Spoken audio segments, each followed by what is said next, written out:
All right, good morning, everyone. Happy Monday. Not that days matter anymore, but I know that some of you are trying to get logged into this week's learning.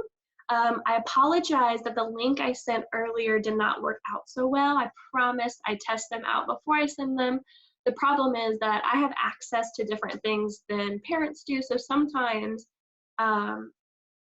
the link, I click on it and it goes to something just fine, but it's because I have different access than you do and I don't know that you can't see that. I was trying to just make it to where you could click on everything through Dojo so you don't have to go to a bunch of different places, but I can see that's not going to work. So I wanted to make sure everybody knew how to get to the Killeen ISD Continued Learning page. Everything is the same as last week as far as doing ST Math and then doing Imagine Learning and Literacy, going through the Clever portal to get to those. The only thing that's new is Raz Kids, and so basically they are digital books, and then the kids can do a quiz on it to give them something a little more authentic and a little closer to what they would do in a regular classroom. So I'm going to share my screen with you really quickly and show you how to get to all that. Okay, so we're on the Killeen ISD main Facebook page, or main website. And if you go down here, there is the Continued Learning Center. So if you click on that, it opens it up to all the different resources. So elementary school resources, of course, is what we're gonna go to. But if you have high schooler or middle schoolers, there's this here. Hopefully you've been able to log into that. There's also resources if your child is in special education or dyslexia or has a 504 plan. And then the counseling center, if your child is needing to speak to a counselor, maybe if they already were seeing one of our counselors regularly during the school year, you can fill out some forms to see if a counselor can get in contact with them.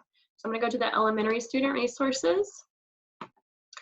And this right here is going to be your best friend. There are how-to guides for how to get into all the different resources we're using. There's links. That sample schedule I sent you today was from this. And so we're going to go into the second grade tab. And here is our learning resources for this week. All of these are hyperlinks, so you can click on them and it will take you where you need to be, including Raz Plus down here. One thing I wanted to point out is that, remember, we were trying to get away from you having to do so much printing. So there are some YouTube videos and some websites for them to practice. This week they're doing addition and subtraction facts. That's something they should be practicing all the time, no matter what. And then data representations and bar graphs. So this is new. It's what we would have been learning if we were in school like normal when we came back from spring break. So hopefully, you know, since it's bar graphs, it'll be something that one, the kids already know from first grade, and two, will be something that parents can help with. But if you come across any issues, or just let me know. So there are links to the videos and the websites where they can practice. And then when you click on Raz Plus, it brings you to this screen where you need your teacher's username. Now, I've had this account since I started working at the school, and it's kind of like an auto-generated account for me. So it is under my maiden name, which I actually had 2 last names before I got married, which I know is very confusing. So A. Rogers Pittman, and I put that in the most recent Dojo message I sent you, so you can look at it to see how to spell it and all that. And then when you click go, well, this is my teacher login. When you click go, it'll look a little bit different for you.